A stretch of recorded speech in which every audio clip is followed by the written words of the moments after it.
ಉದಯಗಿರಿ ಮೇಲೆ ನಡೆದಂತಹ ಕಲ್ಲು ತೂರಾಟದ ವಿಚಾರವಾಗಿ ಬಿಜೆಪಿ ಇವತ್ತು ಪ್ರತಿಭಟನೆಗೆ ಮುಂದಾಗಿತ್ತು. ಬಿಜೆಪಿ ರಾಜ್ಯಾಧ್ಯಕ್ಷ ವಿಜೇಂದ್ರ, ವಿಪಕ್ಷ ನಾಯಕ ಆರ್ ಅಶೋಕ್, ಮಾಜಿ ಸಂಸದ ಪ್ರತಾಪ್ ಸಿಂಹ ಇವರೆಲ್ಲರೂ ಕೂಡ ಅಲ್ಲಿಗೆ ತೆರಳಿದ್ದಾರೆ. ಮೈಸೂರಿನಲ್ಲಿ ಬಿಜೆಪಿಗೆ ಪ್ರತಿಭಟನೆ ನಡೆಸೋದಕ್ಕೆ ಕೋರ್ಟ್ನಿಂದ ಅನುಮತಿ ಸಿಕ್ಕಿದೆ.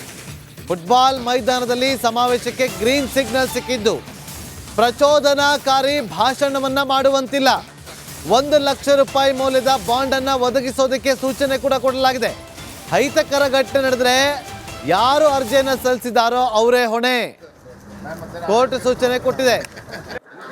ವಿಜೇಂದ್ರ, ಆರ್ ಅಶೋಕ್, ಪ್ರತಾಪ್ ಸಿಂಹ ಎಲ್ಲರೂ ಕೂಡ ಈಗ ಮೈಸೂರಿಗೆ ತೆರಳಿದ್ದಾರೆ. ಇನ್ನೇನು ಕೆಲವೇ ಕ್ಷಣಗಳಲ್ಲಿ ಅಲ್ಲಿ ಪ್ರತಿಭಟನೆ ಕೂಡ ನಡೆಯುತ್ತೆ.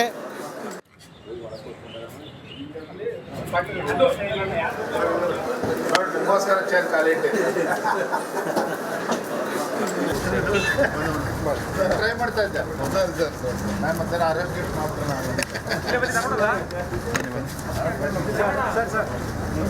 ಬಿಟ್ಟು ಟ್ರೈ ಮಾಡ್ತಾ ಇದ್ದೆ ನಾನು ಮತ್ತೆ ಆರೋಗ್ಯ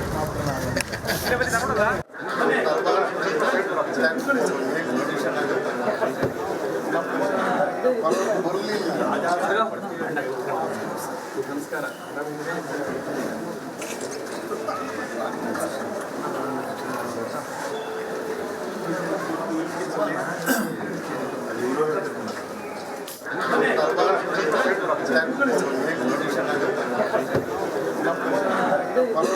ಮತ್ತಷ್ಟು ಮಾಹಿತಿಯನ್ನು ಕೊಡೋದಕ್ಕೆ ನಮ್ಮ ಮೈಸೂರು ಪ್ರತಿನಿಧಿ ವಿನೋದ್ ಫೋನ್ ಸಂಪರ್ಕದಲ್ಲಿದ್ದಾರೆ. ವಿನೋದ್, ಪ್ರತಿಭಟನೆಗೆ ಅನುಮತಿ ಸಿಕ್ಕಿದೆ ಕೋರ್ಟ್ನಿಂದ. What next? ಮುಂದೆ ಯಾವ ರೀತಿಯಾಗಿ ಪ್ರತಿಭಟನೆ ಮಾಡೋದಕ್ಕೆ ಬಿಜೆಪಿ ಪ್ಲಾನ್ ಮಾಡ್ಕೊಂಡಿದೆ ವಿನೋದ್? ಪ್ರತಿಭಟನೆ ಮೈಸೂರಿನ ವಾರದ ಕಾಲ ನಡೆದಿರುವಂತಹ ಫುಟ್ಬಾಲ್ ಮೈದಾನದಲ್ಲಿ ತೀರ್ಮಾನ ಆಗಿರುವಂತದ್ದು. ಈಗಾಗಲೇ ಇವರು ಹೋಗ್ಬೋದು. ಈಗಾಗಲೇ ಪ್ರತಿಭಟನೆಗೆ ಒಬ್ಬೊಬ್ಬರಾಗಿ ಎಲ್ಲರೂ ಕೂಡ ಆಗಮಿಸ್ತಾ ಇದ್ದಾರೆ. ಈಗಾಗಲೇ ರಾಷ್ಟ್ರ ಸುರಕ್ಷಾ ಜನಾಂದೋಲನ ಸಮಿತಿ ವತಿಯಿಂದ ಎಲ್ಲರೂ ಕೂಡ ಘೋಷಣೆಯನ್ನ ಕೂಗ್ತಾ ಇದ್ದಾರೆ. ಈಗಾಗಲೇ ಬಿಜೆಪಿಯ ಘೋಷಣೆಯನ್ನ ಕೂಗ್ತಾ ಇದ್ದಾರೆ. ಈಗಾಗಲೇ ಬಿಜೆಪಿಯ ಮಾಜಿ ಶಾಸಕ ಎಲ್ ಮಹೇಶ್ ಅವರು ಕೂಡ ಈಗಾಗಲೇ ಸ್ಥಳಕ್ಕೆ ಬಂದಿದ್ದಾರೆ. ಇಲ್ಲೇನೋ ಕೆಲವೇ ಕ್ಷಣಗಳಲ್ಲಿ ಕೂಡ ಪ್ರತಿಭಟನೆ ಸ್ವರೂಪ ಜಾಸ್ತಿ ಆಗುತ್ತೆ. ಈಗಾಗಲೇ ಪ್ರತಿಭಟನೆ ಕೂಡ ಹೆಚ್ಚು ಪೊಲೀಸರು ಯೋಚನೆ ಮಾಡಲಾಗಿದೆ. ಯಾವುದೇ ರೀತಿಯ ತೊಂದರೆಗಳಾಗಬಾರ್ದು ಅಂತೇಳಿ ಸಾಕಷ್ಟು ಮುಂಜಾಗ್ರತಾ ಕ್ರಮಗಳು ತೆಗೆದುಕೊಳ್ಳಲಾಗಿದೆ. ಈಗ ನೇರವಾಗಿ ಎಲ್ ಮಹೇಶ್ ಅವರನ್ನ ಮಾತಾಡಿಸ್ತಾ ಹೋಗ್ತೀರಿ. ಸರ್, ಇವತ್ತು ಪ್ರತಿಭಟನೆ ಕರೆ ಕೊಟ್ಟಿದ್ದೀರಿ ಸರ್. ಇವತ್ತು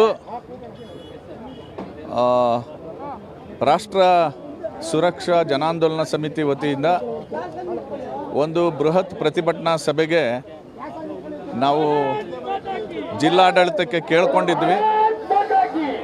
ಜಿಲ್ಲಾಡಳಿತ, ಪೊಲೀಸ್ ಇಲಾಖೆ ನಮಗೆ ಅವಕಾಶ ಮಾಡಿಕೊಡಲಿಲ್ಲ. ಕೊನೆಗೆ ನಾವು ನ್ಯಾಯಾಲಯದ ಮೊರೆ ಹೋದ್ವಿ. ನ್ಯಾಯಾಲಯ ಈಗ ನಾವು ನಿಗದಿಪಡಿಸ್ತಿದ್ದಂಥ ಕಾರ್ಯಕ್ರಮವನ್ನು ಮಾಡಬೇಡಿ ಅಂತ ಹೇಳಿ ಒಂದು ಪರ್ಯಾಯ ಸ್ಥಳದಲ್ಲಿ ಅವ್ರಿಗೆ ಸಭೆ ಮಾಡಲಿಕ್ಕೆ ಅವಕಾಶ ಮಾಡಿಕೊಡಿ ಅಂತ ಕೋರ್ಟ್ ಆದೇಶ ಕೊಟ್ಟಿದೆ. ಆ ಪ್ರಕಾರ ಇವತ್ತು ಮಹಾರಾಜಾಸ್ ಕಾಲೇಜ್ ಫುಟ್ಬಾಲ್ ಗ್ರೌಂಡಲ್ಲಿ ಮಾಡ್ತಾಯಿದ್ವಿ. ಇದು ಏನು ಸೂಚಿಸುತ್ತೆ ಅಂತಂದರೆ ನಾವು ಕಾನೂನಿಗೆ ಎಷ್ಟು ಗೌರವ ಕೊಡ್ತಾ ಇದ್ದೀವಿ ಅನ್ನೋದನ್ನು ಸೂಚಿಸುತ್ತೆ. ಇದು ಇಡೀ ಸಮಾಜಕ್ಕೆ ಮಾದರಿ ಆಗಬೇಕು. ಈಗ ಬೇರೆ ಬೇರೆ ಸಮಾಜದವರು ಕಾನೂನನ್ನು ಕೈಗೆತ್ತಿಕೊಳ್ತಕ್ಕಂಥ ಕೆಲಸ ಮಾಡ್ತಾ ಇದ್ದಾರಲ್ಲ, ಅವ್ರಿಗೆ ಈ ರಾಷ್ಟ್ರ ಸಂರಕ್ಷಣಾ ಜನಾಂದೋಲನ ಸಮಿತಿಯ ಕಾರ್ಯಕ್ರಮ ಇದೆಯಲ್ಲ, ಇದು ಮಾದರಿ ಆಗಬೇಕು. ಸರ್, ಘಟನೆ 14 ದಿನ ಆಗಿದೆ. ಇವತ್ತು ಕೂಡ ಕೇವಲ 20 ಜನರು ಮಾತ್ರ ವಶಕ್ಕೆ ತೆಗೆದುಕೊಂಡಿರುವಂಥದ್ದು. ಈಗ 1000 ಜನರ ಮೇಲೆ ಕೇಸ್ ಬುಕ್ ಮಾಡಿದ್ದೀವಿ ಅಂತ ಹೇಳಿದ್ದಾರೆ. 26 ಜನರನ್ನ ಅರೆಸ್ಟ್ ಮಾಡಿದ್ದಾರೆ. ಇನ್ನು 20 ಜನರನ್ನ ಅರೆಸ್ಟ್ ಮಾಡಿದ್ದಾರೆ. ಉಳಿದವರಲ್ಲಿ ಈ ಥರ ಕಾನೂನನ್ನು ಕೈಗೆತ್ತಿಕೊಂಡು ಸಂವಿಧಾನ ಬಾಹಿರವಾದಂಥ ಚಟುವಟಿಕೆಗಳನ್ನ ಮಾಡೋರಿಗೆ ಈ ರೀತಿ ಬಿಟ್ಕೊಂಡು ಹೋದರೆ ಕಾನೂನು ಸುವ್ಯವಸ್ಥೆ ಎಲ್ಲಿಗೆ ಬಂದು ನಿಲ್ತದೆ? ಪೊಲೀಸರಿಗೆ ಒತ್ತಡ ಇದೆ ಏನು ಸರ್ ಈ ಒಂದು ಪ್ರಕರಣದಲ್ಲಿ ಅಂತ? ಒತ್ತಡ ಇಲ್ಲದೆ ಈಗೆಲ್ಲ ಮಾಡಲಿಕ್ಕಾಗತ್ತಾ? ಬಿಗಿನಿಂಗಲ್ಲಿ ಎಷ್ಟೊಂದು ಆ್ಯಕ್ಟಿವ್ ಆಗಿ ಕೆಲಸ ಮಾಡಿದ್ರು ಪೊಲೀಸರು, ಈಗ ಎಲ್ಲಿ ಆ್ಯಕ್ಟಿವ್ ವರ್ಕ್ ಎಲ್ಲಿ ಮಾಡ್ತಾ ಇದ್ದಾರೆ? ಹಾಗಾಗಿ ಪೊಲೀಸರ ಮೇಲೆ ಒತ್ತಡ ಇದೆ ಅಂತ ಅನಿಸುತ್ತೆ. ಹಾಗಾದ್ರೆ ಇದಿಷ್ಟು ಏನು ಈಗಾಗಲೇ ಮಾಜಿ ಸಚಿವರಾದಂತಹ ಎನ್ ಮಹೇಶ್ವರ್ ಹೇಳ್ತಾ ಇರುವಂಥದ್ದು ಪೊಲೀಸರ ಮೇಲೆ ದೊಡ್ಡ ಮಟ್ಟದ ಒತ್ತಡ ಇದೆ. ಸೊ ಹೀಗಾಗಿ ನಾವು ಪೊಲೀಸರಿಗೂ ಕೂಡ ರಕ್ಷಣೆ ಸಿಗ್ತಾ ಇಲ್ಲ. ಯಾರೆಲ್ಲ ಪುಳ್ಳರು ಕಲ್ಲೆಲ್ಲ ತೂರಾಟ ಮಾಡಿದ್ದಾರೆ ಅವರೆಲ್ಲ ಬಂಧಿಸಬೇಕು, UAPADಯಲ್ಲಿ ಪ್ರಕರಣ ದಾಖಲಿಸಬೇಕು. ಸೊ ಹೀಗಾಗಿ ನಾವು ಇವತ್ತು ಪ್ರತಿಭಟನೆ ಕರೆ ಕೊಟ್ಟಿದ್ದೀವಿ ಅಂತೇಳಿ ಈಗಾಗಲೇ ಪ್ರತಿಭಟನೆ ಆರಂಭ ಆಗಿದೆ. ಇಲ್ಲಷ್ಟು ಕಾರ್ಯಕರ್ತರು ಕೂಡ ಬರುವಂತಹ ಸಾಧ್ಯತೆ ಇರುವಂಥದ್ದು. ಇದು ದೃಶ್ಯ ಗಮನಿಸ್ತಾ ಇರ್ಬೋದು. ಪ್ರತಿಯೊಬ್ಬರು ಕೂಡ ಜೈ ಶ್ರೀರಾಮ್ ಅಂತ ಘೋಷಣೆ ಕೂಗ್ತಾ ಇದ್ದಾರೆ. ಪ್ರತಿಯೊಬ್ಬರು ಕೂಡ ಈಗಾಗಲೇ ಸಾವಿರಾರು ಸಂಖ್ಯೆಯಲ್ಲಿ ಜನ ಸೇರ್ತಾ ಇದ್ದಾರೆ. ಪ್ರತಿಯೊಬ್ಬರು ಕೂಡ ರಾಜ್ಯ ಸರ್ಕಾರದ ವಿರುದ್ಧ ಘೋಷಣೆ ಕೂಗ್ತಾ ಇದ್ದಾರೆ. ಪ್ರತಿಯೊಬ್ಬರು ಕೂಡ ಘಟನೆಯನ್ನ ಖಂಡಿಸ್ತಾ ಇದ್ದಾರೆ. ವಿನೋದ್, ಈಗ ಸದ್ಯಕ್ಕೆ ಅಲ್ಲಿ ನಾಯಕರು ಯಾರೆಲ್ಲ ಬಂದಿದ್ದಾರೆ ಅವರನ್ನ ಮಾತಾಡಿಸುವಂತ ಪ್ರಯತ್ನವನ್ನ ಮಾಡ್ಬೋದಾ ವಿನೋದ್? ಜಾಸ್ತಿ ಆಗುವಂಥದ್ದು ಸಾಧ್ಯತೆ ಇರುವಂತದ್ದು ನಾಗೇಂದ್ರ ಬಾಬು.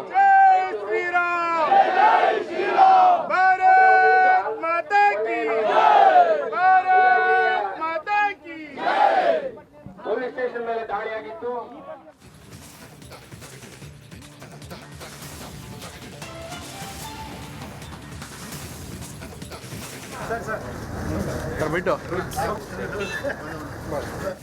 ಉದಯಗಿರಿ ಮೇಲೆ ನಡೆದಂತಹ ಕಲ್ಲು ತೂರಾಟದ ವಿಚಾರವಾಗಿ ಬಿಜೆಪಿ ಇವತ್ತು ಪ್ರತಿಭಟನೆಗೆ ಮುಂದಾಗಿತ್ತು. ಬಿಜೆಪಿ ರಾಜ್ಯಾಧ್ಯಕ್ಷ ವಿಜೇಂದ್ರ, ವಿಪಕ್ಷ ನಾಯಕ ಆರ್ ಅಶೋಕ್, ಮಾಜಿ ಸಂಸದ ಪ್ರತಾಪ್ ಸಿಂಹ ಇವರೆಲ್ಲರೂ ಕೂಡ ಅಲ್ಲಿಗೆ ತೆರಳಿದ್ದಾರೆ. ಮೈಸೂರಿನಲ್ಲಿ ಬಿಜೆಪಿಗೆ ಪ್ರತಿಭಟನೆ ನಡೆಸೋದಕ್ಕೆ ಕೋರ್ಟ್ನಿಂದ ಅನುಮತಿ ಸಿಕ್ಕಿದೆ. ಫುಟ್ಬಾಲ್ ಮೈದಾನದಲ್ಲಿ ಸಮಾವೇಶಕ್ಕೆ ಗ್ರೀನ್ ಸಿಗ್ನಲ್ ಸಿಕ್ಕಿದ್ದು ಪ್ರಚೋದನಾಕಾರಿ ಭಾಷಣವನ್ನ ಮಾಡುವಂತಿಲ್ಲ. 1 ಲಕ್ಷ ರೂಪಾಯಿ ಮೌಲ್ಯದ ಬಾಂಡ್ ಅನ್ನ ಒದಗಿಸೋದಕ್ಕೆ ಸೂಚನೆ ಕೂಡ ಕೊಡಲಾಗಿದೆ. ಅಹಿತಕರ ಘಟನೆ ನಡೆದ್ರೆ ಯಾರು ಅರ್ಜಿಯನ್ನು ಸಲ್ಲಿಸಿದಾರೋ ಅವರೇ ಹೊಣೆ. ಕೋರ್ಟ್ ಸೂಚನೆ ಕೊಟ್ಟಿದೆ. ವಿಜೇಂದ್ರ, ಆರ್ ಅಶೋಕ್, ಪ್ರತಾಪ್ ಸಿಂಹ ಎಲ್ಲರೂ ಕೂಡ ಈಗ ಮೈಸೂರಿಗೆ ತೆರಳಿದ್ದಾರೆ. ಇನ್ನೇನು ಕೆಲವೇ ಕ್ಷಣಗಳಲ್ಲಿ ಅಲ್ಲಿ ಪ್ರತಿಭಟನೆ ಕೂಡ ನಡೆಯುತ್ತೆ.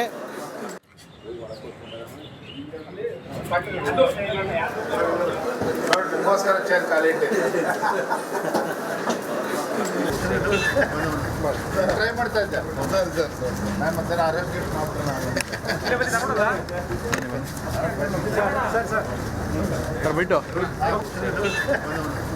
ಟ್ರೈ ಮಾಡ್ತಾ ಇದ್ದೆ.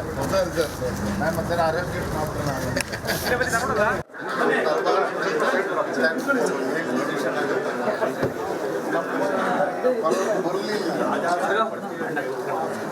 ನಮಸ್ಕಾರ.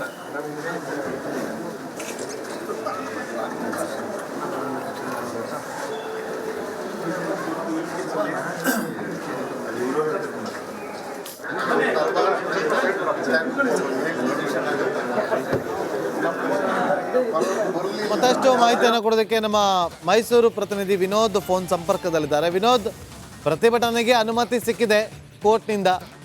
What next? ಮುಂದೆ ಯಾವ ರೀತಿಯಾಗಿ ಪ್ರತಿಭಟನೆ ಮಾಡೋದಕ್ಕೆ ಬಿಜೆಪಿ ಪ್ಲಾನ್ ಮಾಡ್ಕೊಂಡಿದೆ ವಿನೋದ್?